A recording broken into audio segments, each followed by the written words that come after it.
What's up guys, it's Tommy here and welcome to a brand new Liverpool transfer news video, and we will talk about Erling Haaland today because Liverpool are huge favourites to sign him on a bargain release clause. His release clause could be between £64 million and £87 million. And I think many newspapers are reporting it's around 65 to 70 million pounds. And in this video we will explore the possibility of how Liverpool can afford to sign Erling Haaland plus pay his huge wages. And his agent Mino Raiola is a problem because he's one of the most greedy and one of the most influential football agents in world football, and we will talk in detail why is that and how Liverpool can overcome that. So let me know what do you think about John Riise urging Liverpool to sign Erling Haaland next summer. And I think Haaland would be a generational talent. In the next 10 years he will be one of the greatest strikers of the world, and also he would fit in perfectly into this Liverpool playing style with his high energy, high pressing. He's full of running, he has incredible lungs, he can run all day long for 95 minutes. Riise hopes that Liverpool can pull off this incredible signing. He spoke to exclusively to Goal and he said, obviously I would love to have Haaland at Liverpool, he said, because he's an unbelievable player.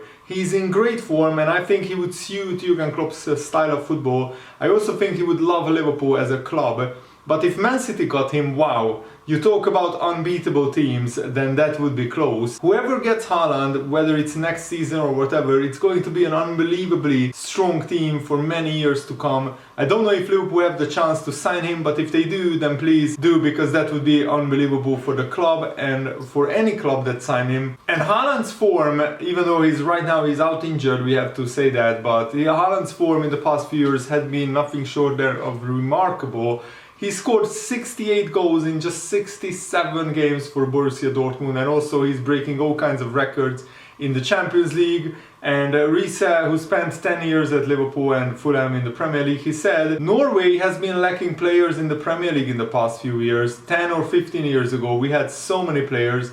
Now there are very few and not many have made a good impression. Of course Riise is from Norway, just like Erling Haaland. I'm glad that Martin Odegaard is at Arsenal. He continued and looking good. Hopefully he will have a good season, but we need a few more players up there in the Premier League and challenging and really making a name for themselves, just so Norwegian football can get back to what it used to be, with players playing in top leagues. I hope Haaland comes to the Premier League. I hope he comes to Liverpool, obviously, but for Norwegian football it is important to get a player like that in the Premier League. And even the Dortmund CEO spoke out and he said it has not yet been decided whether Haaland will really leave next summer. We will just have a look. I heard someone say they have to sell Haaland, Dortmund, because they are listed on the stock exchange, and Dortmund CEO was very seriously annoyed by that, because he said this is all bullshit. The decision whether someone is sold at our company is made by the management and only by the management and nobody else. The ball lies in Erling Haaland's court. I get on well with Haaland's agent Mino Raiola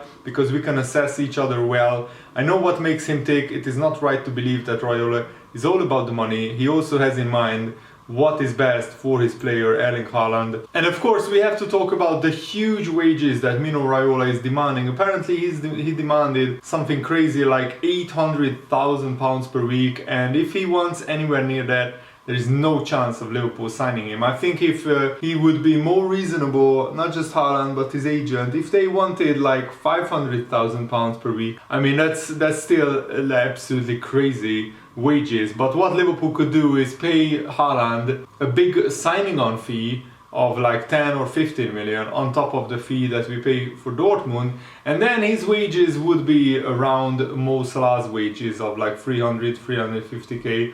I think when Salah gets a contract extension he will be on 350k weekly wages. If Haaland gets somewhere near that, plus a big signing on bonus, I think that would work, and that would certainly stop the dressing room unrest. Because imagine if Haaland gets like 500k. Mo Salah, Virgil van Dijk, Sadio Mane, Fabinho, Alisson, all Liverpool's best players will knock on the club's door and say, if Haaland is on 500k, I want to be on at least 400k or 300k. And we certainly can't afford to increase everybody's wages all of a sudden. So I think it's a very, very difficult and very tricky situation for Liverpool. And one of the main reasons why Erling Haaland didn't sign for Man United is the wage demands and the signing on fees that Mino Raiola demanded when Haaland was in talks with Dortmund and Man United and other clubs. Raiola is said to have been made 41 million pounds from the deal that took Paul Pogba to Man United for 90 million. That is absolutely staggering to me, that a football agent can make 40 million pounds on just one transfer deal and basically pocket more than 40% of the transfer fee. That is just outrageous. Even Alexis Sanchez's agent landed a 10 million pound bonus or agent fee, and that proved to be a disastrous transfer when Alexis Sanchez went to Man United. But sadly, that's the kind of football economics that we are living in right now. If two super clubs such as Dortmund and Liverpool are trying, of course, for Erling Haaland to sign, for Dortmund, they of course want a contract extension, but I don't think that's happening. I think Haaland will want to leave Dortmund next summer. And the representatives of Haaland can name their price, because Haaland is such a hot commodity. So many people want him, so many clubs want him. And after that, the agent and Haaland can just pick whoever club agrees to their insane, crazy demands. And that has been the case with previous deals. I think there is a big problem in football, not just in English football, but in football in general, that agents get so much money. Just in the 2018-2019 season, so this is like 3 years ago, Premier League clubs spent 260 million pounds on agent fee. That is £250 million just leaving the football game forever and landing in the pockets of agents. And instead of developing facilities, making ticket prices lower, developing young players and so on, and development of players, coaches, there should be a stand made, but I don't think like agents are so influential now in the world of football. They basically run transfers right now, because if you don't pay an agent a good fee, you are not signing a great player. That's it. But also there is the other side of the coin, that when a transfer fails, in the case of Man United failing to sign Erling Haaland, they all put the blame on agents. And Mino Raiola has accused Man United of the officials of taking a strange and disappointing decision of telling media reporters that he was the reason, Raiola was the reason behind Man United not signing Erling Haaland.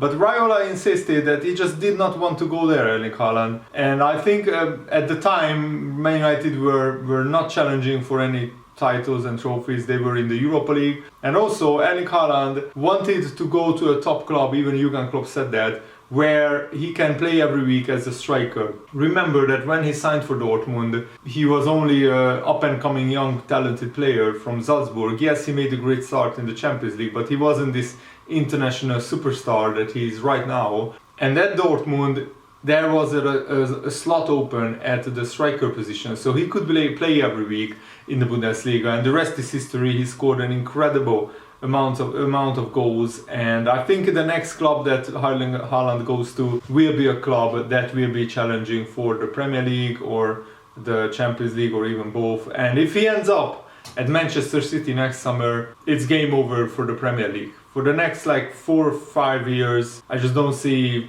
a lot of different champions than Manchester City. They will probably win 3 out of the next 4 or 4 out of the next 5 Premier League titles if they sign Erling Haaland, because that is the one position where Man City have a weakness. They don't have an out-and-out striker who can finish the incredible amounts of chances that they create. And I mean, Man City last season won the title without Aguero, without Gabriel Jesus playing up front. Imagine if they would have Erling Haaland. They would be almost unstoppable. And Steven Meneman, the former Liverpool player, also weighed in on this Haaland to Liverpool transfer talk.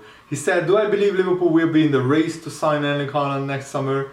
Yes, but I don't think they will end up signing him. I really believe there is a possibility he will head to Real Madrid. I think the player personally fancies Real Madrid and the lifestyle that comes with playing for them. I don't think the transfer fee is the reason that Liverpool won't be in the market for Erling Haaland. I believe it's all the other variables that come with signing a player of his caliber. He would command a big wage, and once you pay one player a huge amount of money, then all the other players are going to want the same. Mino Raiola would not want a ton of money for not only Haaland but for himself too, and I don't think Liverpool would want any part in that. That's a valid argument, and that's my only concern with Erling Haaland, his agent.